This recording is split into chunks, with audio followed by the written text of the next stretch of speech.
was the main reason for the global financial crisis of 2008 and 9. Now, all these failures and the crisis were caused by brilliant business executives, talented, intelligent people, but who got carried away by their narrow business objectives of quarterly earnings and profit. And they didn't use their wisdom to see the larger and the longer term picture. That's why I'm so happy that you are laying a proper foundation in the minds of these MBA students by putting wisdom first, wisdom in business. Standing in front of this younger generation, I feel a bit jealous because the younger generation has an advantage over the older one. You have more power than the older generation. Let me illustrate this. When I was a kid, when I wanted a toy, I would ask my father. My father would buy the toy, bring it home, leave it on the table, and then tell me, son, here is your toy, but don't touch it, don't open it, don't break it. Wait, I will open it, I will organize, I will give it to you. Today, when I want an iPhone 5, I ask my son.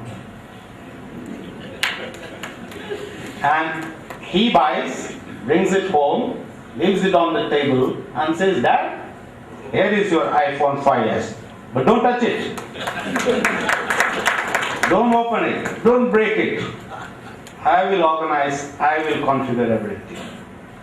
That is the power of the youth.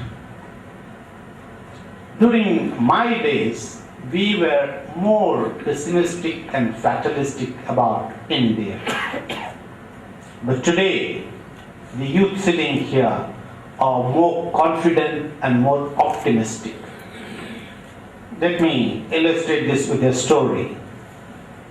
In 1990, the presidents of Brazil, Russia, and the Prime Minister of India had a meeting with God.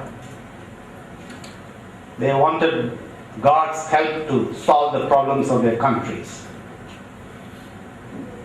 Between the three, the Brazilian president, he started first. He told God, God, we had changed from a military dictatorship to a democracy in Brazil. We are a great country with a lot of potential. I want to convert Brazil as a first world country during my presidential term of 5 years.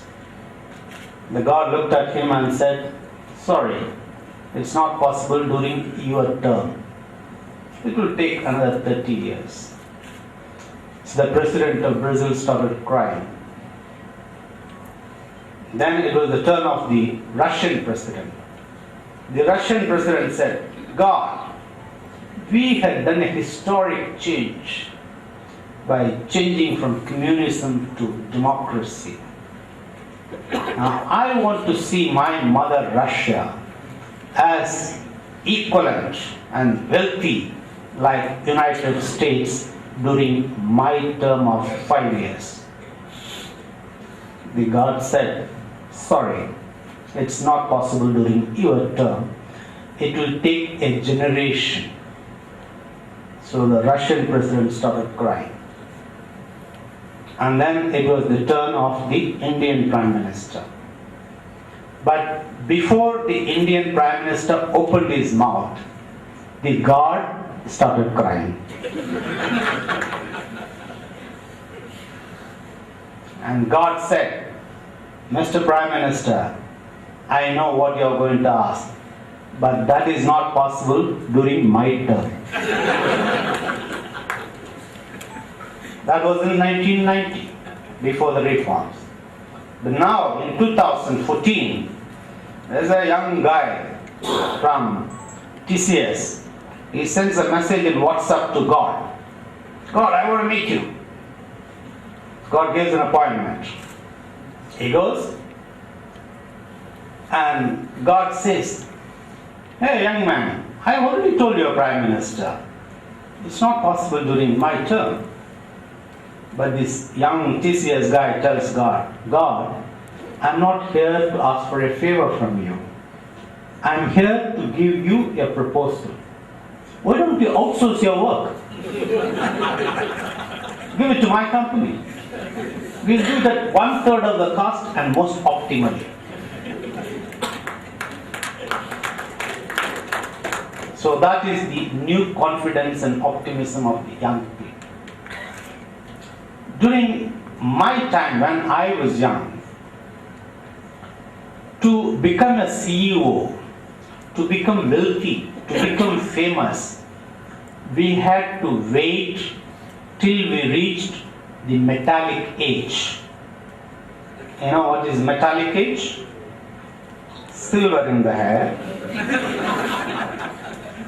gold in the teeth, and lead in the heart, heavy. But these days, you don't have to wait till old age to acquire position, power, wealth, and fame. You might all know the story of this young boy called Suhas Gopinath from Bangalore. He became CEO at the age of 14, and he was doing 9th grade. He started his own web development company and became the CEO. But there was a problem.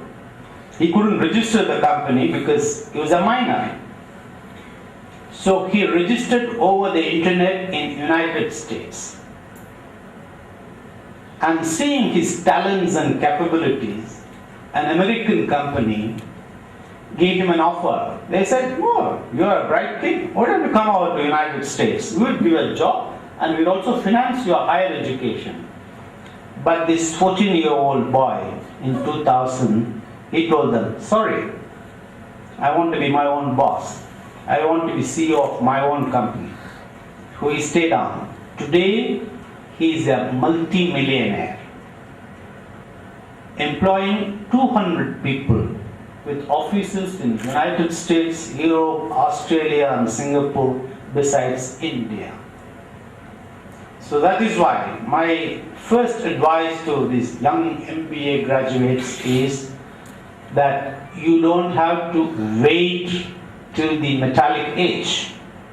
In the olden days, you join as the management trainee, you become manager, you become deputy general manager. No. There is no limit. You don't have to wait for incremental growth. You can make quantum leap. There is no limit on what you can achieve.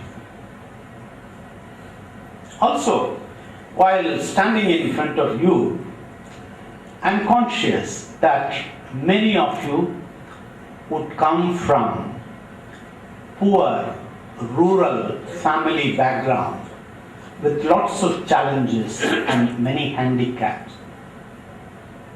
Well, you are company. I too came from that. I came from a village called this Alangudi Mahajanam. My family at the time had half acre of land.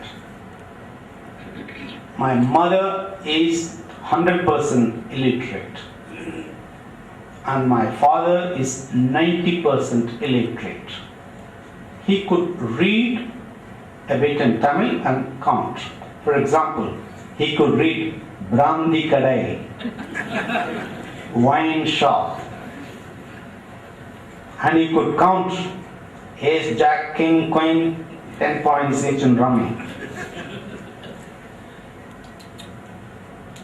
But fortunately, I was sent to this Raramuthirakkottai, to my uncle who had no children. I went there at the age of 4. And when I wanted to go to the school, but my uncle was a great believer in this. உழுதுண்டு வாழ்வாரே வாழ்வார் மற்றெல்லாம் தொழுதுண்டு பின் சொல்வார். So he said, boy, two conditions for your education. Number one, agriculture, land. Plow, irrigate, harvest, look after the land. That's number one priority. Number two, we had about 15 cattle, cows and bullocks. And feed them, give them water, take them for grazing and cut grass and bring.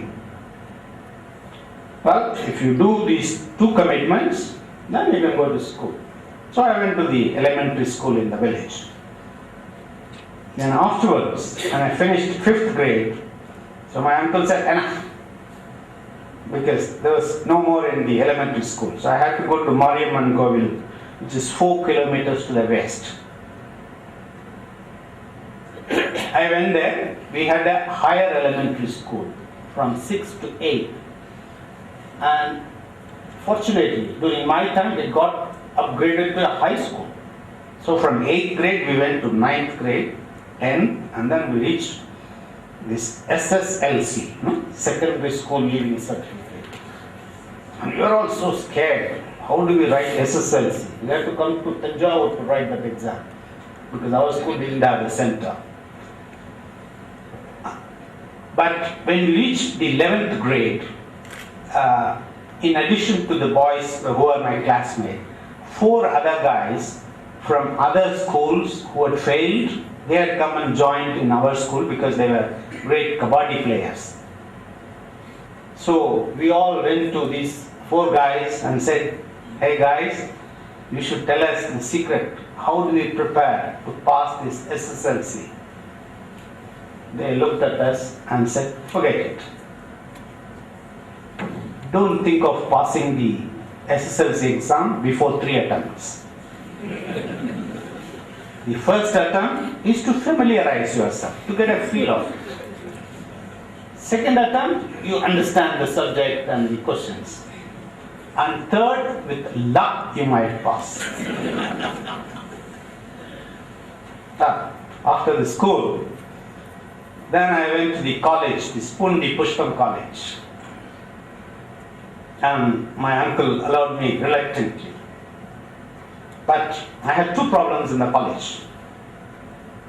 I used to sleep in the first period in all the 4 years of my college, pre-university and BS. Because I used to go from the village to the east 4 kilometers. In the morning after the work, looking after the cattle and the land, have a quick dip in the pond or the river and have a breakfast and then run against the sun. So when I reached the college, sit under the fan, I forgot about the teacher, I forgot about the subject, I went to sleep. So my friends used to sing to me, Tungade Tambi Tungade, Palligile Tungiyavan Kalviyavanna. Not only that, in the first 3-4 months of my pre-university, I didn't understand anything of what they taught in the rest of the classes. Because I studied in a Tamil medium in Mariamman Kovil, and here I found that everything they were teaching in English. And then there was this maths professor who was terrorizing. I did not take algebra, geometry in our school, it was not available. And there he asked, who are the guys who are not done? Me and another guy. I said, get out, go and join natural science. But anyway, we stayed on, with luck we passed.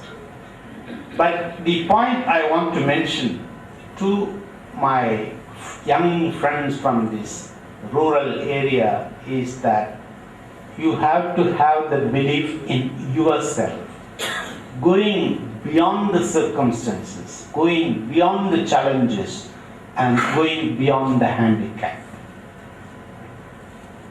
I am a product of this age of agriculture. But you, the young people here, are the product of what I call the knowledge society, age of internet, age of information. I had two tools, plow to till the land and knife to cut the grass for the cows. But you have two different tools.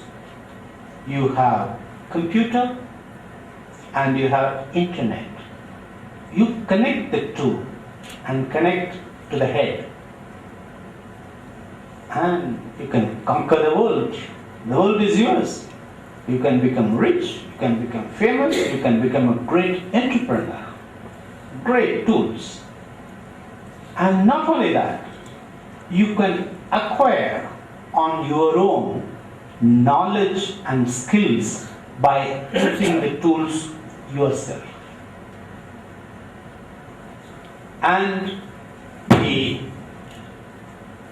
in this age of information and knowledge society, the individual is supreme, not the companies. That is why you are no longer called as employees. You are called as human resources. And companies come to you. They are after you. You can decide where to work, which company to work with, what job to do, which city you want to work or which country you want to work in. So the individual has been empowered in this age of internet and in the knowledge society. But one thing you have to be careful. In this knowledge society, the businesses are affected by changes in technology. And the changes are fast and rapid. Not only that, and disruptive too.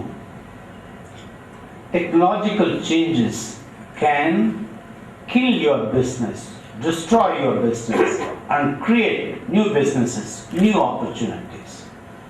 Look at a company like IBM. IBM in the olden days, in the 50s, 60s, and 70s, they were the masters of the universe.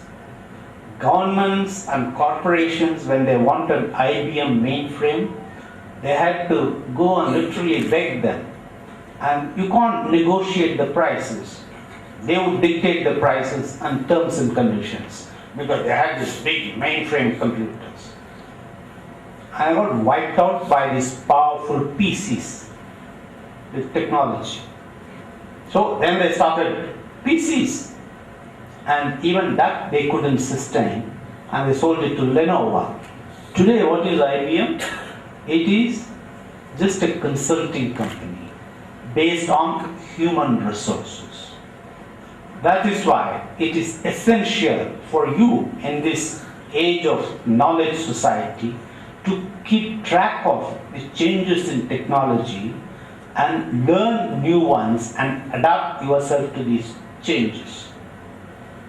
But even if you have the best technology, best product, you have to be competitive. You have to watch out. What are the other guys doing? Look at a company like Motorola, which is a pioneer of cell phones. It got wiped out by the competition. Or look at a company like Nokia. At one time, it was the dominating force around the world. It went away. And that is why you have to be alert and watch out for competition, what the other guys are doing.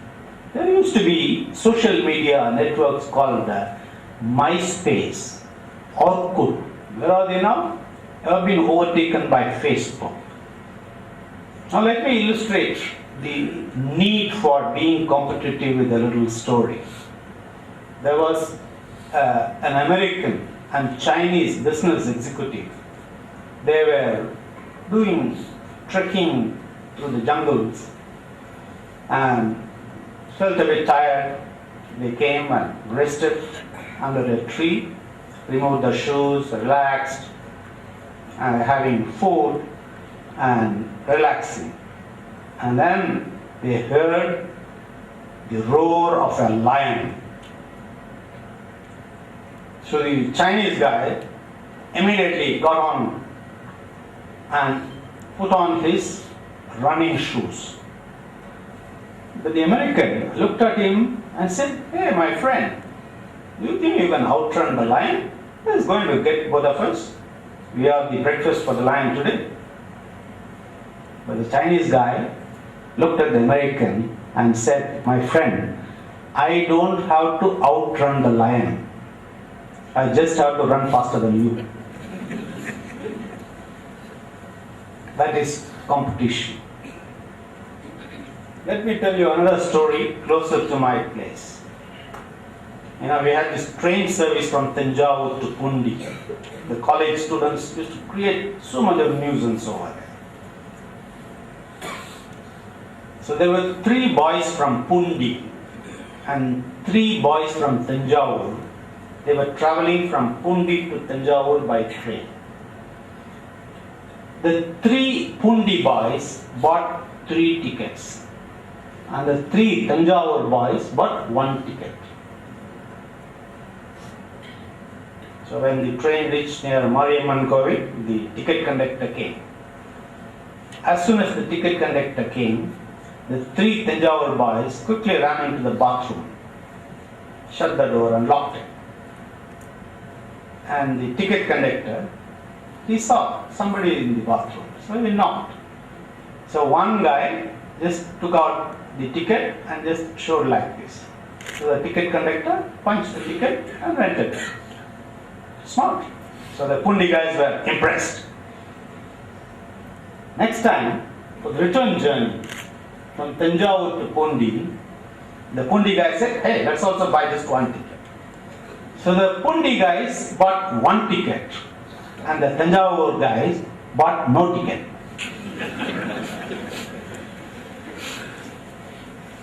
So when the train was passing near Mariamman Kovil, the ticket conductor, but the Pundi guys were more nervous, they were new to this business. So they ran faster than the Tanjavur guys, went into the bathroom and shut. And there was a knock on the door. So this nervous guy, the Pundi guy inside, he just shows the ticket. And the Tanjavur guy takes away the ticket. So that is the competition. Now, in today's business, it is globalized.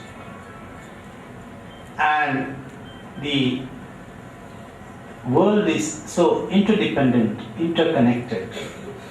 Now, you have to understand politics, you have to read international affairs, you have to be alert about what is going on in politics and international affairs. Because politics and international affairs affect your business. It can facilitate, can promote, or hinder or kill your business. So you have to watch out what's happening in politics and international affairs. And on the reverse, business also can change the history of the countries and even the world. For example, there was this British company called East India Company, which came to Calcutta in 1600. Smart business guys, and they saw the Indians, they became political, they used one against the other, and soon the company converted India as a colony and made Britain as a great British empire. But we have had a sweet revenge on this. Today, the richest man in United Kingdom is an Indian, Lakshmi Mittal. Today, the largest manufacturing employer in the whole of United Kingdom is Tata's. They're Tata Steel and Tata Motors and Tetley. Now, this great British Empire was replaced by the domination of United States the big corporations, multinational corporations from United States, of which the most famous, the number one was General Motors. General Motors was so powerful, it was the number one in the world, and they had the arrogance to say that what is good for General Motors is good for United States. Until they were overtaken by Toyota as the number one. Sony and Panasonic made Japan is a great country, and even United States became afraid of the emergence of Japan. But soon, Sony and Panasonic were overtaken by Samsung and LG, and Korea has replaced China in appliances. And now we are witnessing the next stage of China overtaking everyone. United States, Europe, India and Korea, everyone. Business people, people with spirit of enterprise and business skills can make great nations out of small countries. See the example of Singapore. Singapore is such a small country of 5 million people without any resources. They don't even have water. Today it's a great country. A number of multinational corporations have their regional headquarters in Singapore, managing operations in India, Indonesia, Malaysia, and so on. Singapore Airlines is the most efficient airline. The Singapore port is the most efficient port. Singapore has become a wealthy and powerful nation. Such a small country. Or even take a case of Dubai. Dubai has got 2 million people, of which 50% are Indians. And the number of Arabs should be only about 600,000. But you go to Dubai, they have created golf courses out of desert. They have the tallest, biggest, all the superlatives. And even a small country like Qatar. Qatar again has got about 2 million people, of which the Arabs would be less than 500,000. And they have what is called Al Jazeera, which competes globally with CNN and BBC. And what is more interesting is that the Emirates Airlines, the Qatar Airways, and now the Etihad Airlines, they have made the Middle East, this small region, as a global hub for air traffic with efficiency and reach out to all destinations around the world. So this is what business can do to countries. Now, since business is globalized and world is interconnected, you all need to acquire what is called as multicultural skills. Not only technical and management skills, but also the soft skills to deal with different cultures.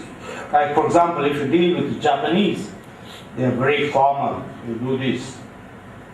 But you meet an Argentine guy, he hugs and kisses and takes you for business negotiations to the bar and nightclub. Totally informal. But before acquiring multicultural skills, you need to understand and be clear about your own culture, your Tamil culture. We have lots of distinguishing characteristics. I would like to touch only two characteristics. One is the Tamil culture is non-expressive, non-verbal. We don't express our emotions and feelings one-to-one in day-to-day life. Like for example, I'm sure none of the boys over there would go to a girl and say, "Naan unnai kaadalikiren." No. He will do like the hero does in Varuthappadaatha Vaalibar Sangam. Kannale sollure, kayyale sollure, ஓகேன்னு மட்டும் ஒரு வார்த்தை சொல்லலை. You don't express love. You don't say thanks, good morning. You don't do this. These are all understood. These are all implicit. So what do? When you see a girl, you say, Uda color ribbon. The second characteristic of Tamil culture is that when someone offers hospitality, we always instinctively say, no, vendam, kodam. Instinctively. Even if you are very hungry, if someone offers food, you say, no, thank you, vendam. That's typical of Tamil culture. There is a story about this. There is this Tamil guy who gets invited to the house of a diplomat. And the diplomat asks him, Mister, will you have some soft drinks? So the Tamil says, no. We don't say no once, we say 3 times. And then he asks, will you have some fruit juice? No. And if somebody asks, will you have some beer? No. And he asks, will you have some wine? No. Then he asks, will you have some whiskey soda? He said, no soda.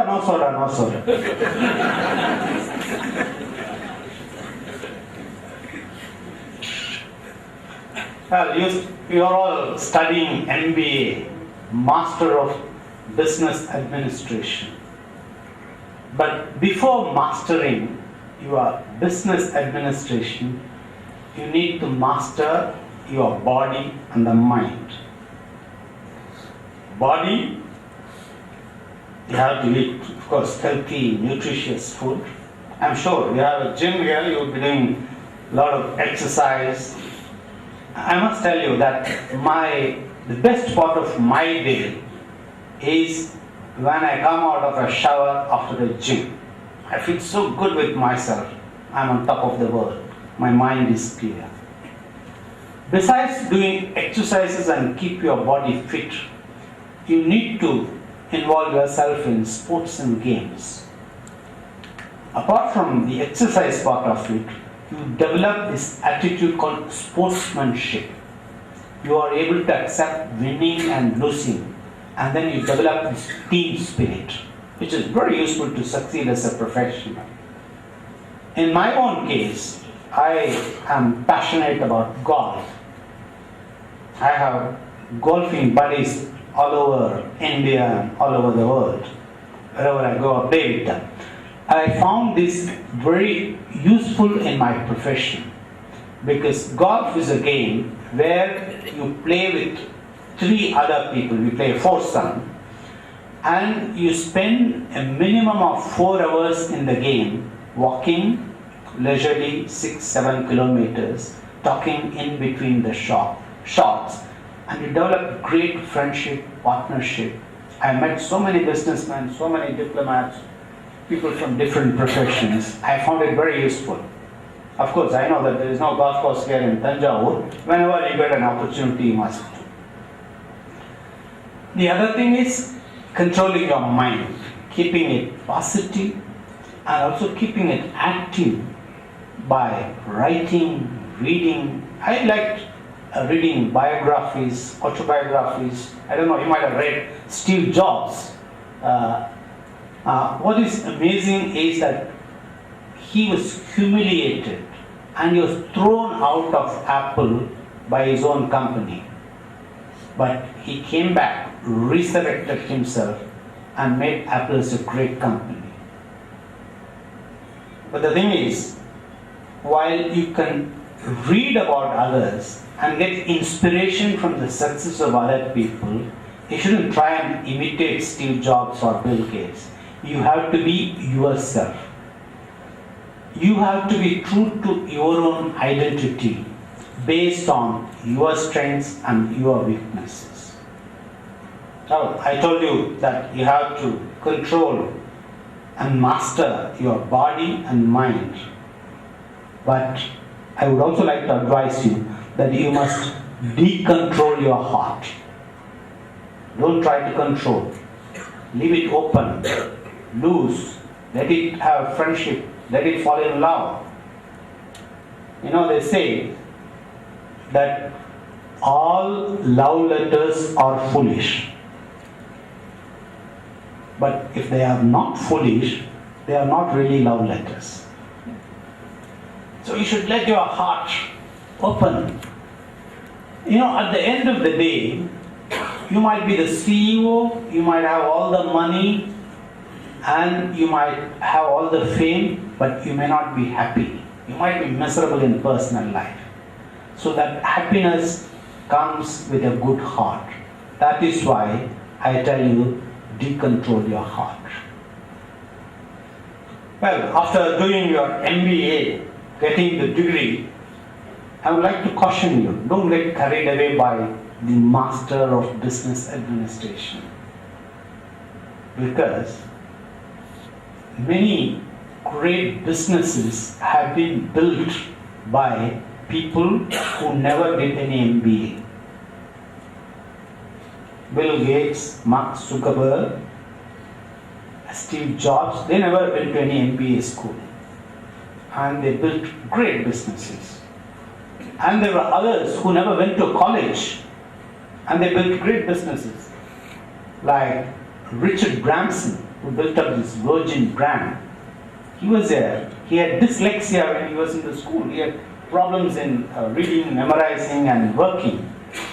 And he has a very interesting autobiography called Losing Virginity. And why go so far? In India, you had this Dhirubhai Ambani, who never went to college. He has built the biggest Indian company. Reliance does everything in big scale and in great style, and a company to be proud of. Like, for example, they have built this refinery, which is the largest in the world, 60 million tons. And of course, they get the crude oil from Latin America. But it's one of the most efficient and dynamic refineries in the world. Now, I think I have given lots of advices, I think 9 of them. So let me complete it in a round figure of 10, like 10 commandments. The 10th advice to you is that you have to be innovative. You have to think out of the box. You have to think unconventional to get an edge over competition. Let me illustrate this with some stories. There is this husband in the morning who is drinking coffee and reading newspapers. His wife comes and says, darling, this guy doesn't look up. She says, yesterday night I had a dream. In my dream, you are gifting to me a diamond necklace. And he goes to office. Now, let me tell you the difference between a conventional guy and an unconventional guy. A conventional guy, he would have gone, begged, borrowed money and bought some gift, if not the diamond necklace. But look at what the unconventional guy did. He came home with a big box, left it on the table. The wife comes running, opens. Inside there is a book. It's called as Interpretation of Dreams.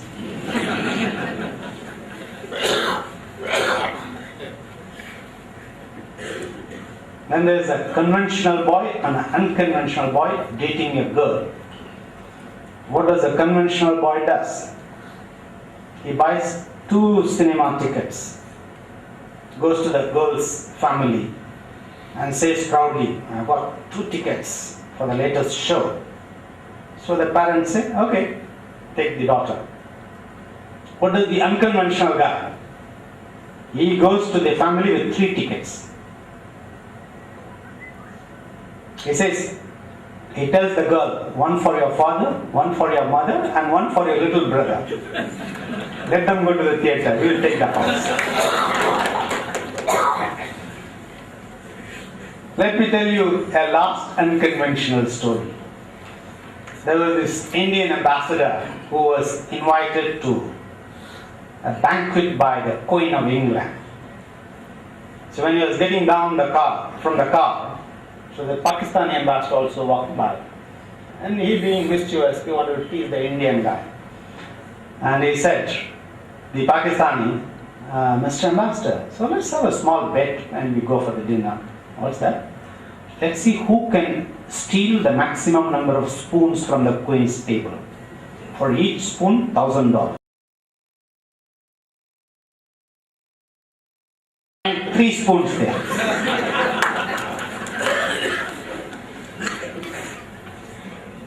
That is out of the box thinking.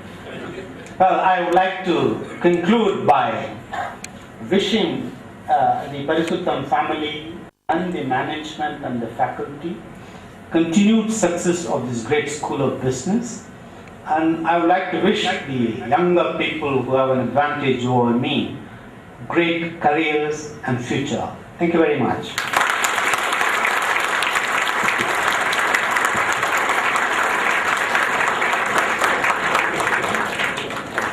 Thank you, sir, for your invaluable thoughts to mold the minds of our young grand for excellence in honor of Sri A.Y.S. Parisutham and to honor the vision and determination with which the individuals transform themselves into highly competent and responsible corporate leaders and nation builders. GSB is honored to present this maiden award to His Excellency Mr. R.Viswanathan, former Ambassador of India to Argentina and Venezuela, Ministry of External Affairs, who is admired, honored and marveled at for his astonishing and mind-blowing feats in governance, administration, international relations and commerce. May we please invite our Chairman, Governing Council, GSB, to present this award of honor to His Excellency Mr. R. Viswanathan, former Ambassador of India to Argentina and Venezuela, Ministry of External Affairs. We also request Chairman, GSB and CEO, GSB to accompany him.